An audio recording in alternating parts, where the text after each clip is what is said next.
Now, our speaker, our special guest today is Jake McAuley, who you may be able to see in the top row next to me.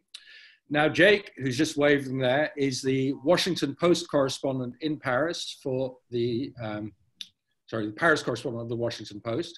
He also has a doctorate from Oxford in modern French history, and he specializes in Vichy, which is the story of France in World War II. And so James is going to talk us through that today. What happened in the World War here and why it still matters today. Before we let Jake, which is his nickname, I should say, James or Jake, both used, before we let him speak, let's start by watching a very brief video which will introduce you to the key points of the story. Pamela, can we see the video?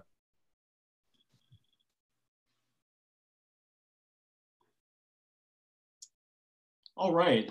So first of all, thank you to Simon and Pamela for having me, and to all of you for joining us this afternoon for us, or morning or late night, wherever you may be. It's a pleasure to be here with you today.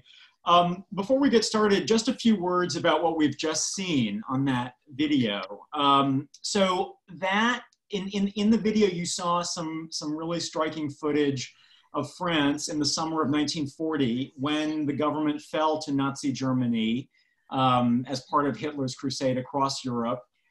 And that, I mean, it's difficult to really understate how, to say like how dramatic of a defeat that was. I mean, France fell to Germany in a matter of days, not even weeks. It's sort of seemingly overnight, everything was different. And what happened, as the video said, is that the top half of the country was Nazi occupied, like Paris, where we all are now, was occupied by Nazis directly. But then in the south, that was what was called the Vichy regime. And why is it called Vichy? Well, because the French government, what was left of it, when the Nazis got close to Paris, they fled the city, first to Tours, and then kind of in the Loire Valley area, then to Bordeaux on the southwestern coast, and then they ended up in Vichy, which is a resort town in the center of France, known for its spas. You know, people go there to so-called take the waters. It's also, you probably will have heard of the Vichy skincare line of products. That's where that comes from too.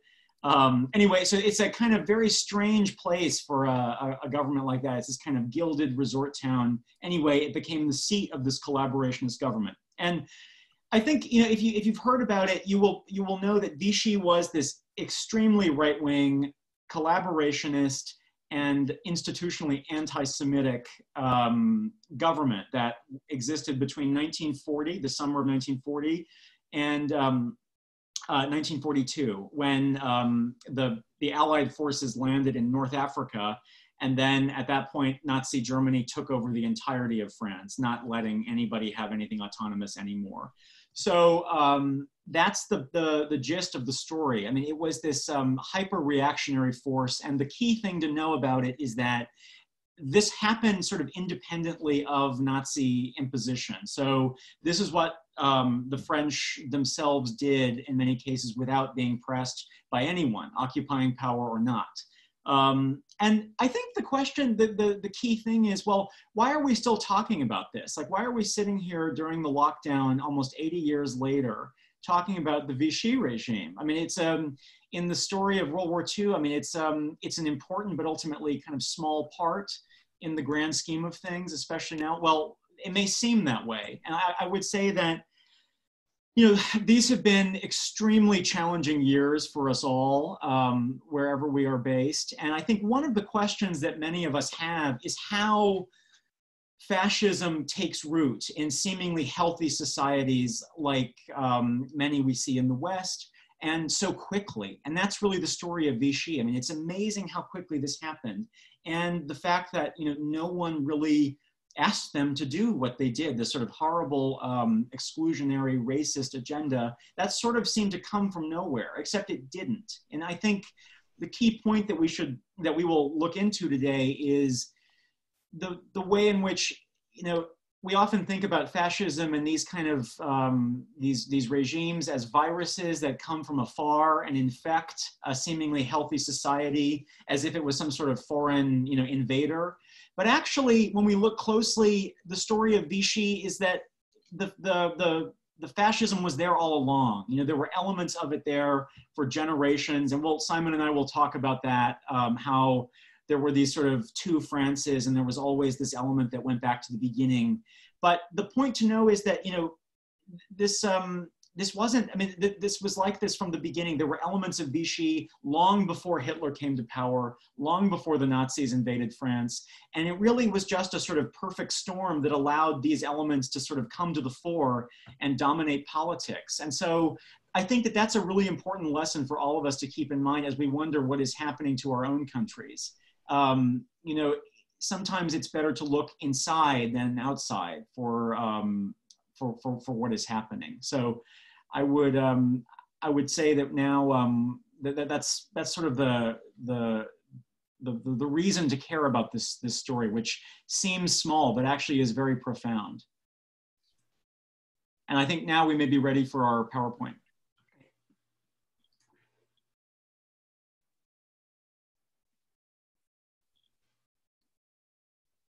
Are you getting the PowerPoint? Yep, I got it.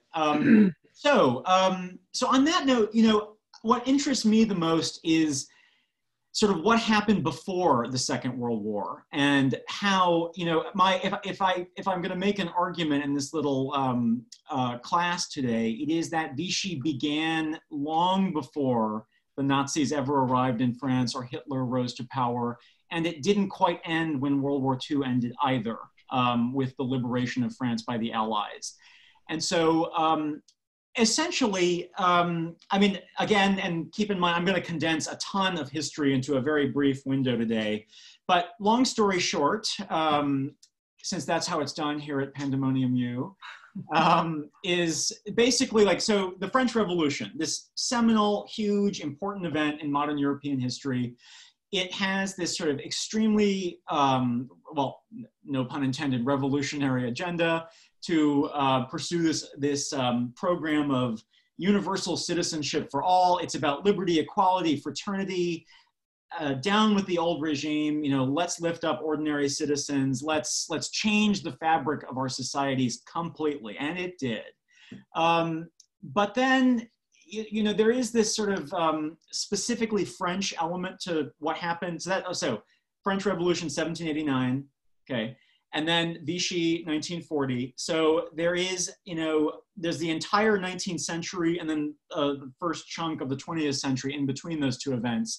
But I think that they sort of exist on the same continuum in the sense that, there's a specifically French context to know, which is that, the revolution is constantly being reworked and constantly being rethought. And there were always two Frances. There was the France of the Revolution, the liberty, equality, fraternity, human rights, universal citizenship, all of that. And then there was the reactionary, counter-revolutionary France that was, at the beginning and throughout the 19th century, it was monarchist in favor of restoring the kings and queens that the revolution had overthrown. It was religious, and by that I mean Catholic, and it was very conservative in terms of values and beliefs. And you see, you can say on some level, 19th century French history is a sort of dialectic, an exchange between those two things. It's like the pendulum swings back and forth, although never as dramatically as happened in Vichy, quite. So that is the kind of context to keep in mind. There were these two Frances that were constantly at war with each other. And I'm going to talk next in the next slide about one of the most important battles in this exchange. And that is the Dreyfus Affair, which again, those of you may be familiar with it, but if not, the Dreyfus Affair it involved the case of a Jewish military captain named Alfred Dreyfus, who was accused of spying for the Germans in the late 19th century, the 1890s. And this was a particularly sensitive time. In 1870 and 1871, France had been humiliated by the Prussian forces, German forces. in that war. And so there was this sort of deeply hostile anti-German sentiment. At the time, most French Jews were of Alsatian origin. So Alsace is the region between France and Germany that kind of changed borders constantly throughout the 19th century. And, so the point is that a lot of the French Jews from Alsace have German sounding names, such as Dreyfus. A lot of them spoke German or Yiddish. And so they were seen as foreigners, as somehow like a fifth column, that wasn't really loyal to France because they had this sort of Germanic connection in the eyes of many French. And so the Dreyfus Affair, long story short, he was accused of spying for the Germans. Ultimately, he was vindicated. So the French Republic, of the Revolution, that France won in the end. He was put on trial. But not at great cost for him. I mean, he was sent for 12 years to this horrible prison in Guyana, in French Guyana, in South America, completely humiliated, completely abused. And it became, but so even if the French Republic and its vaunted ideals won and were vindicated in the end, the Dreyfus Affair unleashed this sort of torrent of anti-Semitism, torrent of sort of xenophobia and of kind of conservative reaction. And so, it's interesting that such was the tenor that a young correspondent. Oh God, sorry, Jake. I keep got it. Sorry. No problem.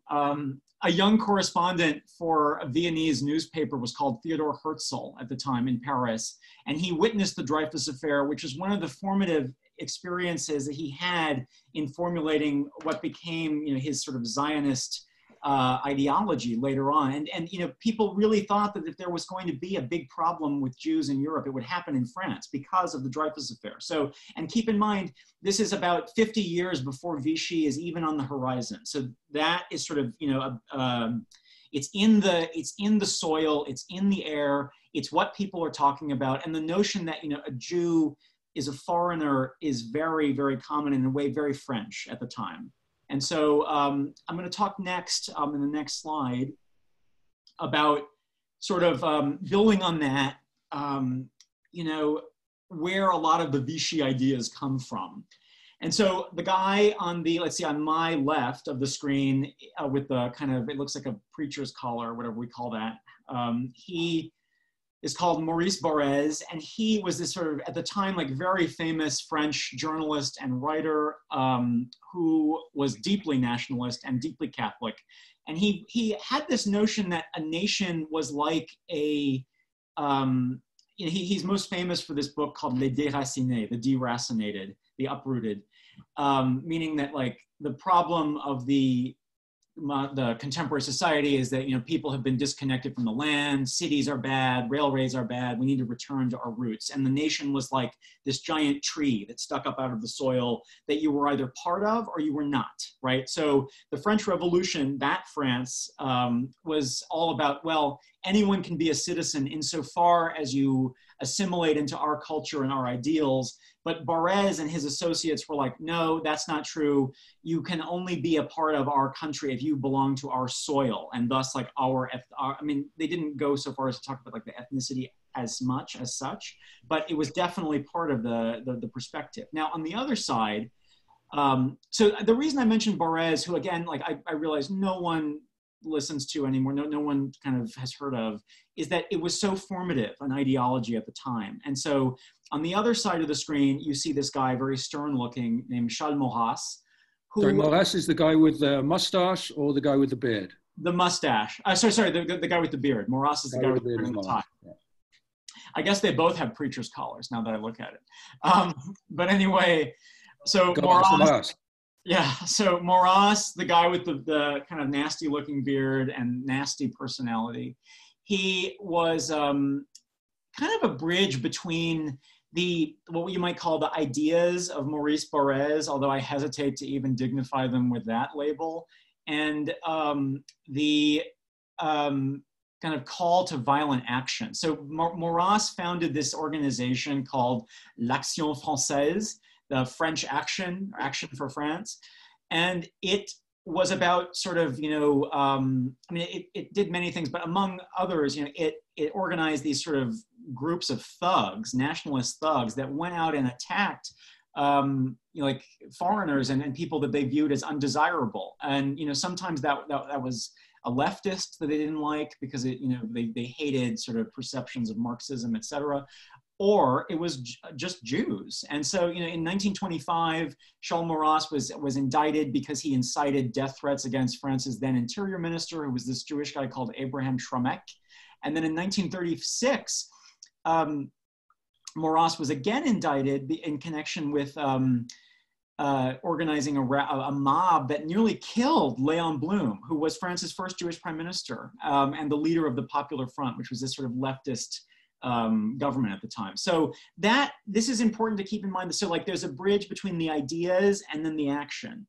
And that is just sort of where a lot of the Vichy, and Maurras sort of lives around, like lives later into the 20th century and sort of knows some of the Vichy people and is connected to them, like loosely, broadly considered. So there is this sort of continuity there. So I think next slide we're ready for. Okay, so this is the essence of what Vichy was all about. And I have chosen for you this, it's a classic piece of Vichy propaganda. So just be careful that that's what we're looking at. And it's called the National Revolution, which is the sort of the Vichy values. Now, the most important thing in the photo is arguably the bottom of the sort of orderly looking French house, where you see on the tricolore, the French flag, 3 words right next to each other. Travail, famille, patrie. So that's work, family, and fatherland. And, we've mentioned a couple of times already that, the obvious creed of the French Revolution and of France today is liberty, equality, fraternity. It's the sort of triumvirate of these values that were so important to the France of universal emancipation, of citizenship for all, of tolerance in a sense. But these 3 words were Vichy's rejoinder to the French Revolution. It was like, no, we're having a different revolution now. And they called themselves a revolution, by the way, you'll see in the picture. We're having a different revolution, but we're having a national revolution. So we're having a return to the way that things used to be and the way that we think they ought to be. And so, work, valorizing the worker, against intellectualism, valorizing family against sort of, urban people in cities, not getting married, not having children. And then patrie is fatherland, so a return to the land. And again, I brought up Maurice Barrès before because that was very much what he was all about. It was the land becomes this sort of character, right? The land is a living organism that we are connected to, and we cannot distance ourselves from it because when we do, we become less authentic. And so Vichy, in its own way, was about returning to that. Now, on the other side, sorry, just a moment. I think it's significant, as you were saying earlier, that it's a village house. This beautiful yellow house. It represents the France of the village, and this is a theme that we have today as well, of the city versus the village. Totally, that's really important. And that's a huge debate in French history even now. I mean, a lot of you will have seen on the news, protests like the yellow vests last year, and this was like this was a sort of revolt against the metro, against cities in many ways, and like a lot of this rhetoric gets recycled, even if it's not exactly the same. But yeah, for sure, it's a perfect kind of country French house. You can see the wife and the upstairs, she's cleaning, she's making it all orderly, and that's sort of what Vichy was about. Now, on the other side, let's talk about that for a second. So obviously, you'll notice the Star of David. This is the anti-Semitism front and center. You see that the disorderly house, the Jewish French house, to use Vichy's sort of dichotomy, is it's France and Co. It's about there's all these stones underneath it that have sort of ruined it. It's let me read some of them, like capitalism, radicalism, egotism, communism, all of the things that Jews are always throughout, European history have been accused of facilitating, right? And so basically, like there was this notion that the national revolution, its anti-Semitism was in a way a response to what Vichy leaders perceived to be a decadent society, right? And I want to bring that up because, decadence is this concept that we hear a lot about all the time. Oh, we've become decadent, we've lost our way. And it's such a dangerous term, decadence, because whenever it's used, the people who use it always have in mind a group or an individual who is responsible for the so-called decadence, whether that means a society that's lost its way, a vanished way of life, laziness, moral laxity, artistic, lack of focus or the lack of consensus, whatever it is. And that's very much what's going on here. But I mean, Vichy was clear about who identified its enemy, and it was the Jews. So next slide, I think. Okay, and on that note, so French anti-Semitism, where to begin? I mean, there is obviously a long and global history of anti-Semitism that exists beyond borders, but there were also some important, specifically French dimensions of what was going on at the time that are important to know. So I think at the time, the French Revolution, France emancipated Jews during the French Revolution and became the first European country in 1791 to emancipate its Jewish citizens before anybody else did. So that was the famous Clermont-Tonnerre Declaration, in which Jews were told, like the Duke of Clermont-Tonnerre told wrote in the document, we will give everything to Jews as individuals, but nothing to Jews as a nation. So that meant, you're welcome to join our society, but you must assimilate and leave your own culture for ours. So in a way, it was legally emancipating, but also hostile to Jewish communal life and religious practice.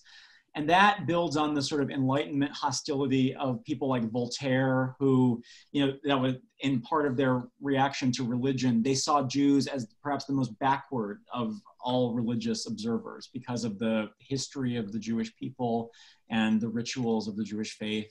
Voltaire writes a lot about that in really vindictive, awful terms.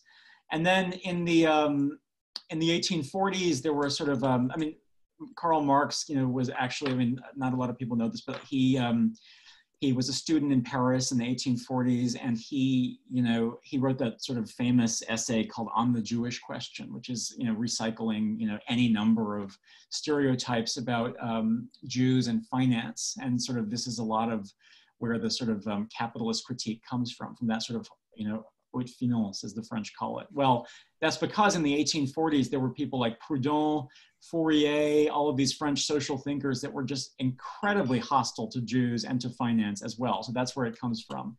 And anyway, so by the time we get to Vichy, like there are all of these strands, that aren't just about one thing or other, that have been there all along. Oh, and of course, I forgot the most obvious one. Like France is and still is today, it is, culturally, it is a deeply Catholic country. And so with that comes a real hostility to Jews as well. And sort of, there's this amazing, I often think of, in explaining this, there's an amazing passage in the great novel by Marcel Proust, In Search of Lost Time, where the kind of horribly aristocratic, very the kind of embodiment of that real French méchance, kind of terrible frostiness, a very elite, very sort of effete person. He says to the narrator, where they're discussing a mutual Jewish acquaintance named Bloch, he says, oh, it's good that you have so many foreigners among your friends. And the narrator, Marcel, goes, well, but actually he's not a foreigner, he's French. And then the French baron says, oh, how interesting. I would have thought that, I thought that he was a Jew. And it's because in the kind of French aristocratic and cultured sense, there wasn't, those were mutually exclusive. You couldn't be both. And so, and that goes back to the sort of Maurice Barrès notion of the nation, right? It's an exclusive community. Some people belong to it, some people don't. And the Jews, in the eyes of those people, never could. So there is that very French conception to keep in mind. I think we're ready for the next one. Okay, and sort of just briefly building off of that note, this the title of the slide is the Statut des Juifs, and that is the legislation that the Vichy government passed, restricting Jews from certain professions, et cetera, et cetera. They passed that before the Nazis asked them to do so. So they didn't have to do that as early as they did. It began in shortly after the establishment of the regime in the early months of the regime after it was founded in July 1940. And then, of course, the restrictions got worse as 1940 went on and early into 1941. But the point is, this is something the French did of their own accord without Nazi pressure. That's the most important thing to keep in mind here. So what we're looking at is a picture of a park, a public park, that, I mean, it looks just like Paris today. You know, you can see stuff like this all over the place. And, you know, it has a little plaque that says, you know, park, I actually can't read I think it says reserved for children, but then Jews cannot, like, banned to Jews. So, I mean, it's quite shocking to see something like that in a country that purports to be all about universal citizenship and equality for all. And something like this just happening overnight like that, as if, you know, you wake up and there's a whole new world outside your door. It's quite jarring. And I think it's in a way, it's most jarring on the little things like this. But anyway, the point to keep in mind is that this was a French invention, not a Nazi imposition. I think we're ready for the next slide. So a brief mention of the famille part of the Vichy triumvirate. I think often in topics about this kind of thing, we forget a lot of the experiences of ordinary people and specifically women. And, you know, Vichy was this like hyper-conservative, you know, it was all about a return to the land, as I mentioned, but it was also about a return to a different way of life in which, you know, the Third Republic, the French government that existed up until the Nazi invasion and that fell in order for Vichy to come into place, you know, women had been remarkably emancipated. I mean, not as much as they should have been, of course, but made significant gains from where they were before as time went on. And what we saw in what we see in Vichy is a sort of push for women to return into the strictly like biological role of mother, of housewife, of daughter, of these sort of like, you know, familial bonds that sort of limited an autonomy of a woman to live a life as she saw fit. And so that's why I have this slide, but that's just something to keep in mind. Next one, I think we're ready for. Okay, this is a huge topic. So first, what we're looking at is, so this is about collaboration, obviously, as you guys can see. And what we're looking at is a picture of a French woman who had some kind of liaison, probably like an affair of some kind with a Nazi soldier or officer, as was the case every so often. I mean, this was years of occupation, people are people, that's sort of what happened. But then what many of the women like this were punished publicly and humiliated this way by having their hair cut off very dramatically in a sort of town square or, you know, on the footsteps of a city hall, whatever it was, because the point was like public shaming for someone who had committed this kind of a crime. And the point I would make about collaboration is that, you know, in some cases it was 100%, you know, black and white. Like there are documented instances of horrible, horrible things that people did. Like the examples of, so like unfortunately I can't show it to you because I'm trapped in my apartment and can't go outside, but in the apartment building that I live in now, you know, each of them in the classic Paris buildings has a little concierge when you come inside. And the concierge knows everything about everyone who lives in the buildings. Like they know when you leave, when you come back, like what apartment you have, so they can put packages and whatever, help you out as needed. And at the time, like, you know, concierges would give away like where Jewish people were hiding, you know, horrible, horrible things like that. And that was fairly common, but, you know, it wasn't always that case. And you know, it's difficult for us to, one of my favorite, let me put it this way, one of my favorite books that I've ever read about Vichy France is by this historian called John Sweets, who writes that Vichy was a sort of multi-year, you know, high stress, you know, prison cell in which you lived from choice to choice to choice. So every minute of your day was a sort of interlocking set of choices that you had to make. And the choices were about basically how to survive, you know, and how to make sure that your family wasn't killed. And, you know, in doing so, in that kind of a universe, lots of people chose to collaborate with the Nazis in small ways. Other people chose to resist them in big ways, but also in small ways. So it's very difficult. I mean, in a way, like you kind of have to, I mean, each case is complicated and well, some are not complicated, as I said, with those concierges, et cetera. But I mean, in many of the cases, it's very, very complicated. And it's hard for us, you know, 80 years after the fact, to sit here and sort of sift through them as if they're black and white. It's very, very difficult. And which is, of course, the historian's problem always. You just can't know what it was like. And to that... One other thing about this picture we're seeing, it's also a way to transfer everyone's guilt to this woman. To say we were all good people, she was the bad one, and cast her out of the good community. Absolutely. It gives a natural scapegoat. It puts, it's a sort of like collective purging in a way. And just on the note of how complicated and difficult it was, I have a quote that I'd like to read from an excellent novel of the period, which in case anyone listening is not too bored by what I'm saying and actually wants to read more, I would recommend, it's called Suite Française. It is a book by this woman called Irène Nemirovsky that I will discuss a little bit more in a minute, but she writes about daily life in occupied France and really what that was like. And you know, in a way, it's the best thing I've ever read to help me understand what it was like on the ground for ordinary people. Who often, as I said earlier, get written out of the story. So this is about, and the reason I chose this slide is because this is precisely the type of woman that Nemirovsky is describing in the quote I'm about to read. So here, let me read that for you guys. And I quote, "So what, French or German, friend or enemy, he's first and foremost a man and I'm a woman. He's good to me, kind, attentive, and that's good enough for me. I'm not looking for anything else. Our lives are complicated enough with all these wars and bombings between a man and a woman. None of that's important. I couldn't care less if the man I fancy is English or black. I'd still offer myself to him if I got the opportunity." And in the novel, the passage that I just read corresponds to the story about a French woman and a German officer. So that was a kind of common experience.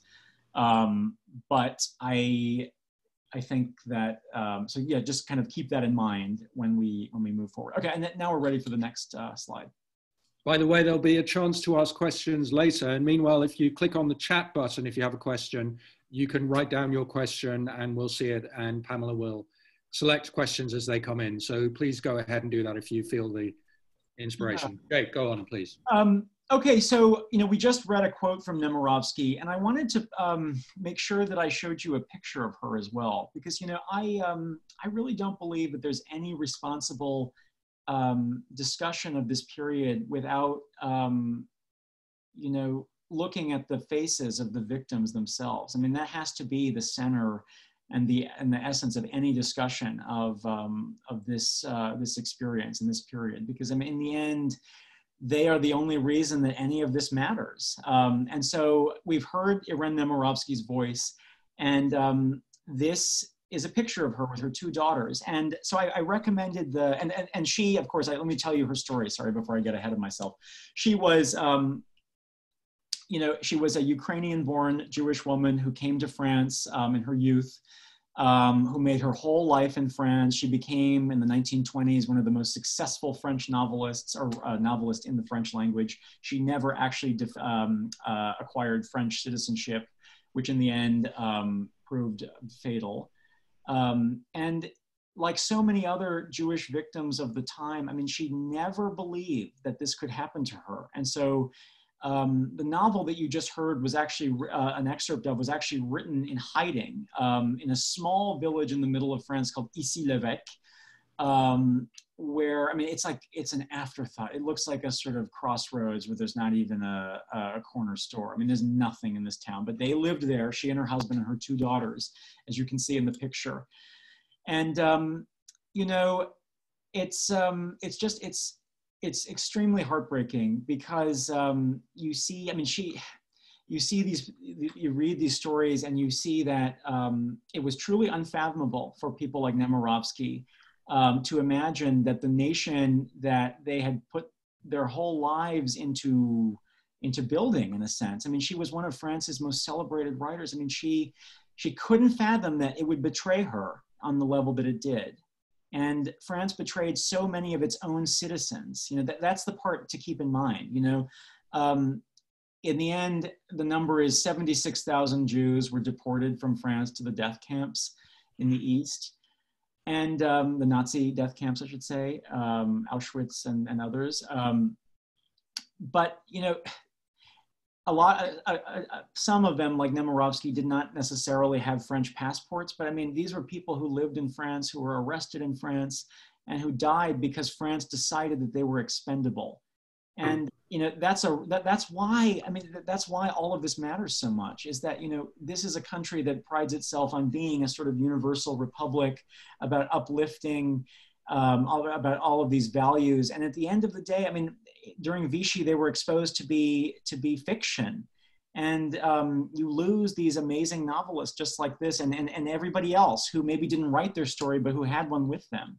And so that's also another reason to read Suite Française, is that it was discovered in a suitcase by the bigger of the two daughters you see in the pictures, who found it like years after her mother died, and then it was published in French in 2004 for the first time, and it became a runaway bestseller. So in a way, it has this afterlife.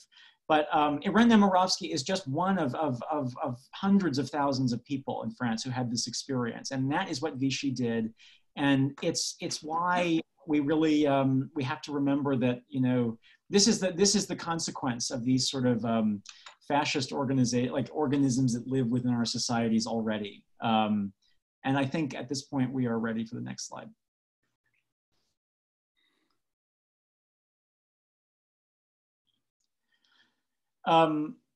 So we are all resistors. Oh wait, do we have the video from the?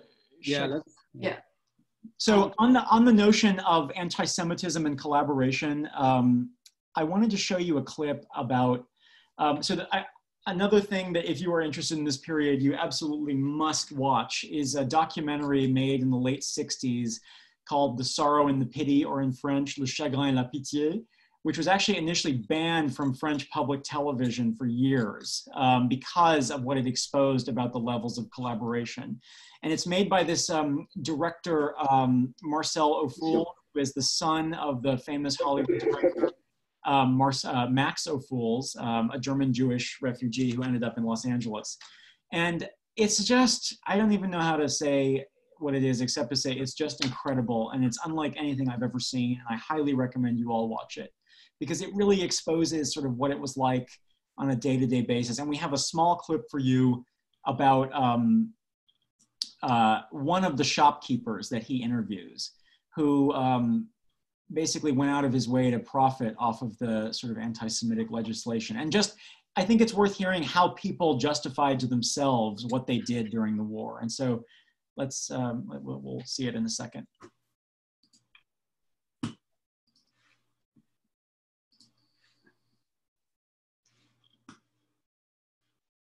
Are you seeing it, Jake?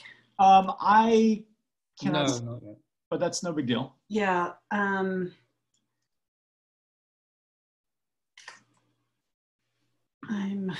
It's all right. We can just, you know what? We'll let me see if I can. if you get it back up.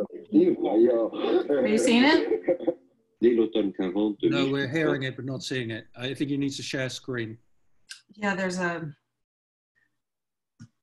It's all right. You know what? We don't need it. We'll just. Maybe we'll come to it at the end of the slideshow briefly. Right. And in the meantime, you guys can just take my word that it's amazing and you should see it. So, okay. We will see it. We will see it at the end of the slideshow. Sorry.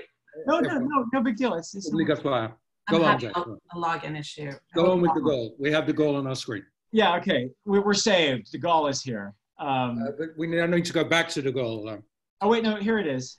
Wait, what's on your screen now? Now we have the film. Now we have the film on the screen, yeah. Okay. One of the things that makes that so interesting is that it's sort of like we were talking about earlier, or I guess I was talking about earlier, where you have this strange universe in which, you know, people like this, like small town shopkeeper are under extreme pressure. And this is how they react. And then later, how they respond to themselves. And I think what makes Ophuls' technique so powerful is that he inserts himself as a documentarian, is that he inserts himself and asks sort of in a very neutral, objective tone, you know, a series of questions that force the collaborator, in a way, the low-grade collaborator, the petty collaborator, to justify to him or herself what they did and why. And I think it's as illustrative as anything I could think of the sort of small-grade choices that I was saying that people had to make in Vichy. So now, de Gaulle. So at the end of the war, it was this kind of, you know, as it was everywhere in Europe, it was this sort of 0 hour of complete destruction and desolation. And then Charles de Gaulle, a resistance fighter who had been in London in exile for a while, emerges and sort of seizes power. That's a very brief overview of what happened. And then in 1945, shortly after he assumed control, de Gaulle gave this speech on the steps of the Pantheon in Paris, which actually is about 2 seconds outside of this window. So I can see it, but I'm not sure if I'll ever be able to actually see it again. So, but if you get to Paris ever, you should give it a visit. It is sort of like, it's like a mausoleum of the French Republic and all of the people that the government has decided have offered something to the development of France. It's like a kind of French Hall of Fame in a way. And it's where they do a lot of sort of citizenship ceremonies, etc. Anyway, so he's on the steps of this very symbolic place, and he says in brief, "We are all resistors," because, and which he knew was a lie, but it was also what he judged was the only thing that could be said to stop, you know, potentially years of infighting, of bickering, of confusion, of blaming, of more head shaving in town squares. All of that had to stop so that the government could promise sustainable growth and France could move in a positive direction. And de Gaulle's calculation worked in some ways. I mean, in the 3 decades between 1950 and 1980, France had a sort of economic boom called the Trente Glorieuses. It had sort of astonishing success on the world stage, although it lost many of its colonies, of course. The Algeria story, the Southeast Asia, that's a whole other story. But I mean, it was put intact by Charles de Gaulle in ways that it might not have been by somebody else in power, I think it's safe to say. And the price that he was willing to pay was covering up what had happened in Vichy. And that was a major bargain, it's sort of a deal with the devil in a way, because then you had people in power in the French government for decades. I mean, and I was born in 1989, and there were still Vichy people in power in various sort of channels of the bureaucracy at that time. I mean, it's jarring. And so for a while, in France, no one would talk about Vichy, and no one would really grapple with the legacy. But then all of that changed in sort of in the mid to late 80s for various reasons. And then definitively in 1995, when President Jacques Chirac gave a speech. So in Paris, the big sort of Holocaust site is, it's actually very near the Eiffel Tower. It's the former site of the Velodrome d'Hiver, which was this sort of big stadium, which in July 1942, the Nazis rounded up all of the Nazis and I should say French police officials rounded up as many Paris Jews as they could find and put them in there. And so Chirac went there. It's gone now, but I mean, there's a plaque, a little statue. He gave a speech in which he took full responsibility, full French responsibility for Vichy. It was this sort of watershed moment in the history of modern France after World War II. And so today, there is less, there's not an unwillingness to talk about Vichy as much, but it still remains a deeply controversial and deeply divisive subject. So I think we're ready for the next slide. Jay, can I ask you, we've had a question from my brother Jeremy Cooper in London. Yeah. And he says that the Chagrin et la Pitié shows the resistance is almost exclusively working class, socialist, communist, peasants. Is it fair to say that there wasn't a significant bourgeois resistance? And if so, why was this? I mean, that's a really good point. I think that he like the film is correct in that was the sort of, how to put it, the sort of bread and butter of the ranks of the resistance, although there were a few notable exceptions. And I think, meaning bourgeois types who resisted. But I think on the whole, I mean, we might be able to explain that by saying that, okay, so if we think about 1940, world historical events do not seem world historical at the time, right? So in the eyes of many French people, a government led by Philippe Pétain, who was a decorated World War I hero, who was a sort of establishment figure, would have had the support initially of a lot of establishment figures. And so a lot of those old kind of French aristocrat types would have been sort of on the side of Vichy in theory, if not necessarily on board with all of the persecutions. But I think that's probably the reason, but that's a good point. A very quick follow-up. So after the war, obviously the senior people were educated. Sorry, Simon, you cut out for a second. Sorry. So what happens after the war when senior bourgeois figures who had not been part of the resistance then become leaders of the country? Senior bourgeois, but when we say like not resistors, do we mean collaborators or just those who weren't in the resistance? Because those who weren't in the resistance sort of continue. I mean, it wasn't a huge deal, I wouldn't think. But what does he mean, like those who had sort of sided with Vichy? I think that both those groups are included in the question. Yeah, well, so there were absolutely, in the most dramatic cases of collaborators, there were trials and convictions. And then in others, I think that there was, so a great example of this is like Maurice Papon, okay, who was one of the just sort of like biggest villains of the Vichy period. He organized, well, in part, the transfer of many Jewish children from Bordeaux to the camps. And then, by the early 1960s, Papon is the chief of police in Paris. And then, come the 1980s, I think it's the 1970s, he's a government minister. It's like that, and that's not an uncommon story. I mean, many of these people had afterlives because there was never a sort of like Nuremberg type of purge. There was on a small level, but that was for like largely prominent and very public collaborators, but there wasn't that sort of same obsession with labeling who had done what. Of course, yes, there continued to be like animosity against, women who had been known to have had affairs with Nazis and people who had done similar things like that. But no, there wasn't a sort of like German analog in that way, and sort of life continued as usual for people like Maurice Papon. And in a way, like that's the most shocking story of them all. They just sort of continued to be in charge of the Fifth Republic as if nothing had ever gone wrong or nothing had changed. Jake, we have a message from a reader. Simon, I don't know if you can see these messages. We have Valerie saying, I lived in France, Paris, and Montpellier in 82, 83, and every man over a certain age would quietly say he had been in the resistance.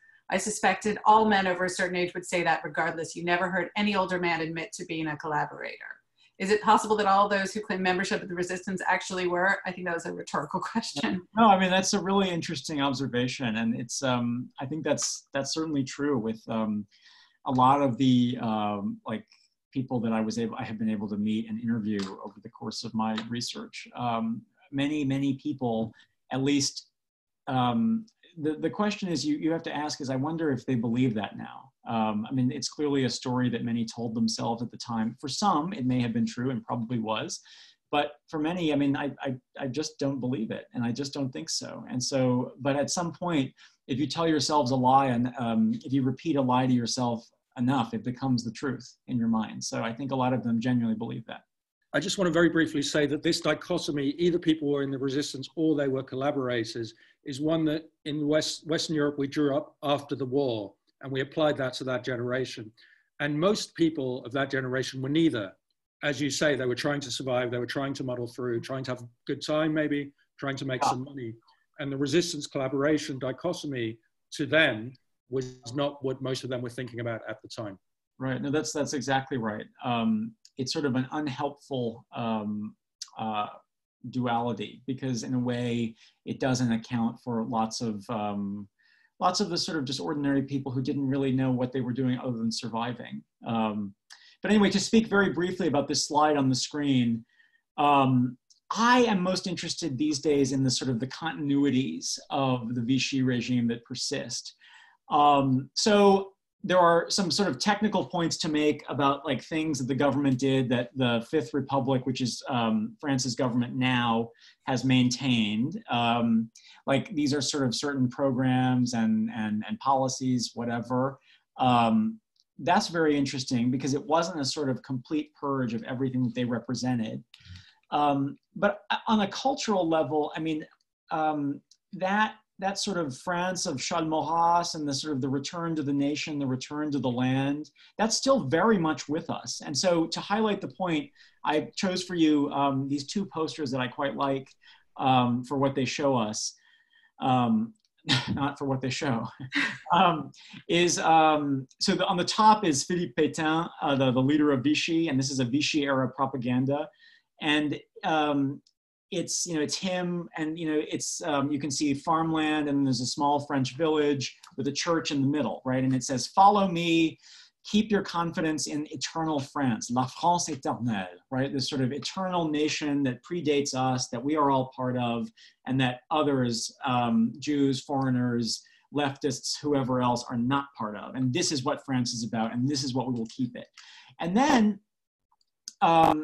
cut to the 1980s, and then we have this campaign poster from François Mitterrand, who himself, I should point out, had an unseemly sort of association with Vichy in his youth.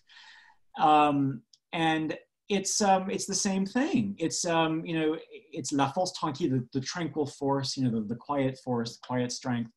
And it's him in front of a village church. And there's this sort of concept in this sort of like, and Mitterrand, by the way, not at the time, not a right winger. So there is this sort of French trope about, it's called remettre l'église au cœur du village, put the village back in the center of the church. It's sort of like put the church in the center of our lives. Yeah, sorry, I said it backwards. But the whole point is like the church needs to be this sort of central place in all of our lives. And you can see that both like Mitterrand was still playing with that at the time. And in a way, like even in 2017, François Fillon, the very deeply Catholic conservative candidate, did a lot with that as well. Restoring, and sort of going back and returning is the idea. Okay, and then finally, we've got one more slide left, I believe. Okay, so a lot of you will recognize the woman in this picture. And we've talked about how initially, she is Marine Le Pen, by the way, the leader of the far right, what used to be called the National Front, but what is now called the Rassemblement National, the National Rally. Although I always think that translation sounds really weird, but that is what it is. Anyway, she is the daughter of a convicted Holocaust denier and sort of Vichy sympathizer and apologist, Jean-Marie Le Pen.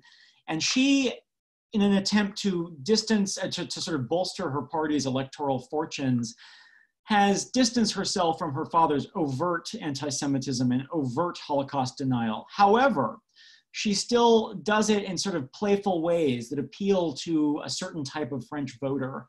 And I'll talk about what those are in just a second after I explain what the bottom image is, which is so if you come to Paris, and some of you may have already seen, you'll have noticed that on every school in the city, there is a black plaque. Every school from which a Jewish child was known to be deported, I should say, there's a black plaque commemorating that tragedy.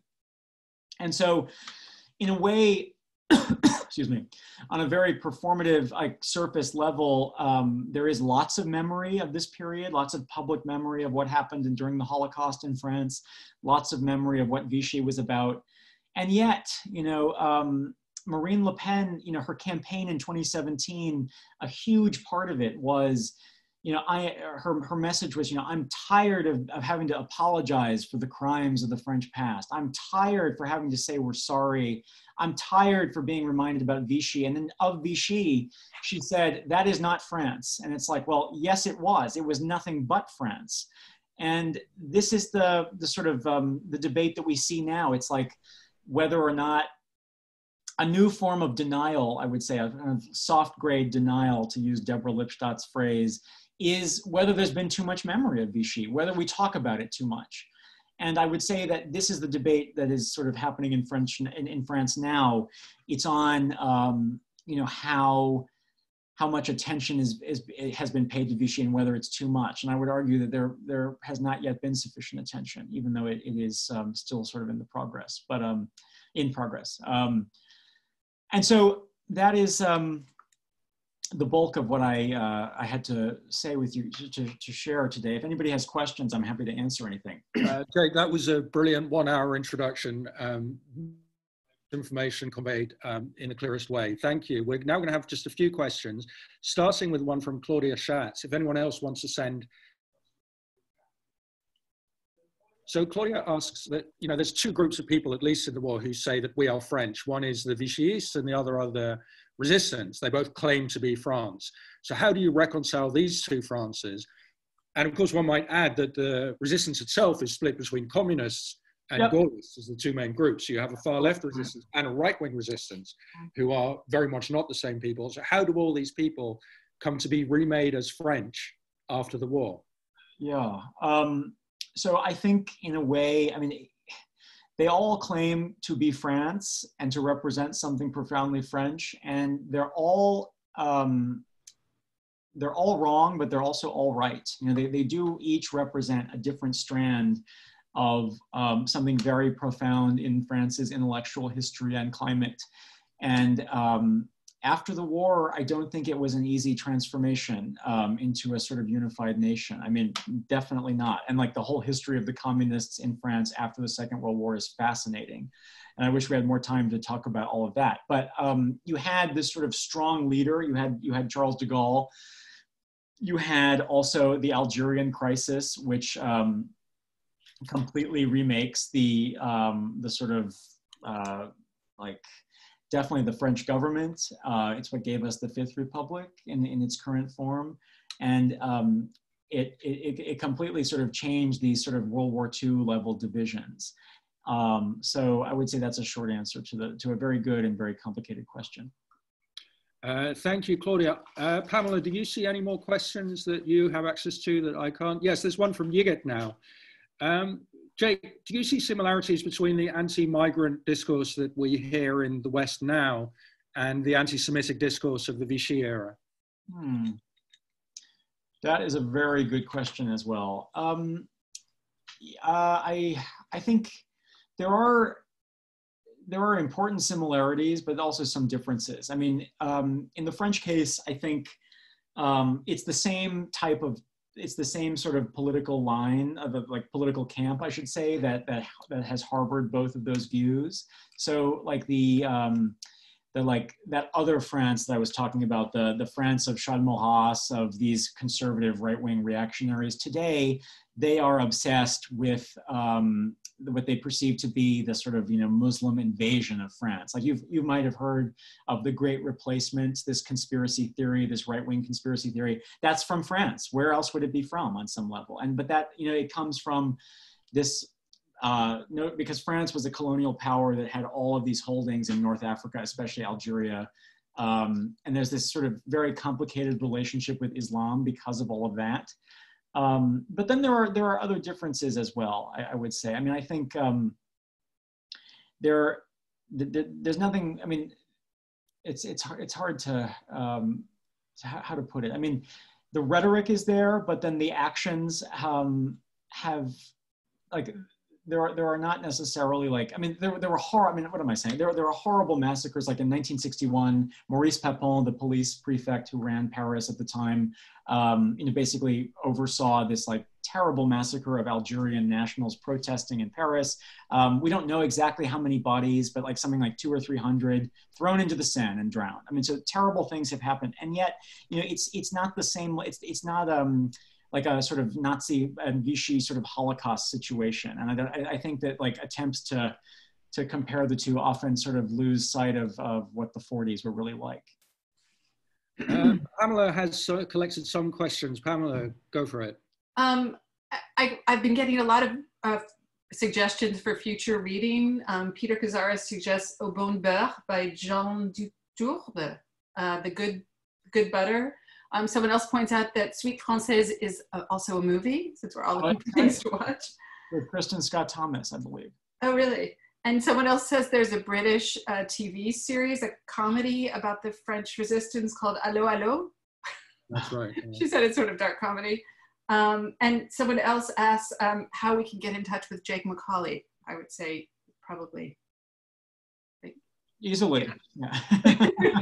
and just as a closing note, Jake, you painted kind of a dark picture of anti-Semitism in France, but of course the reality and how it sort of continues up until the modern times. But of course the reality is that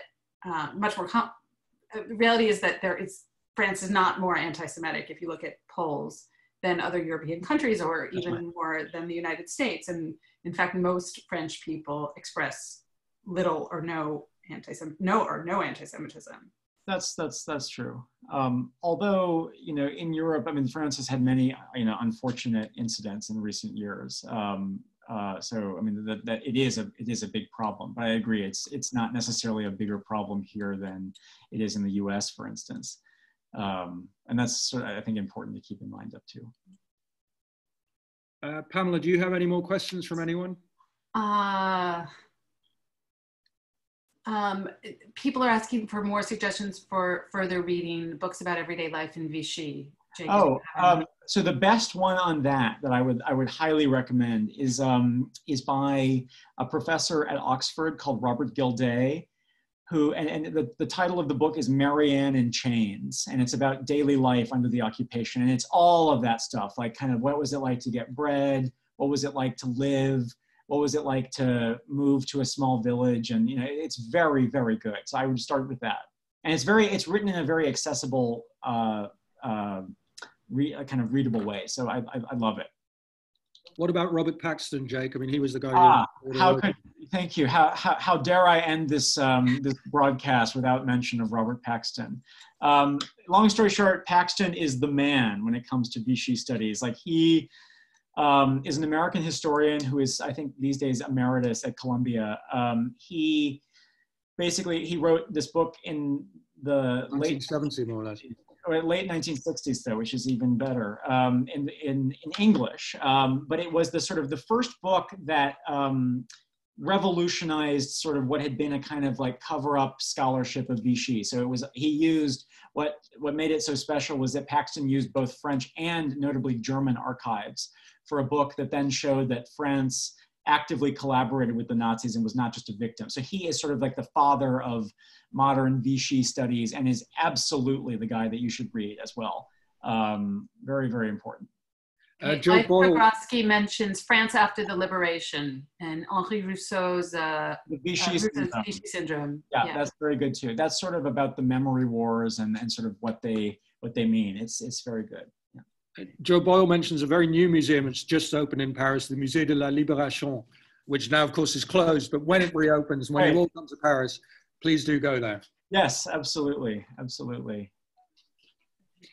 Jake, that was wonderful. You are a brilliant explainer, and we started with the presumption that people should be able to understand if they didn't know much about Vichy, and you took us a long way in just an hour. Incredibly grateful.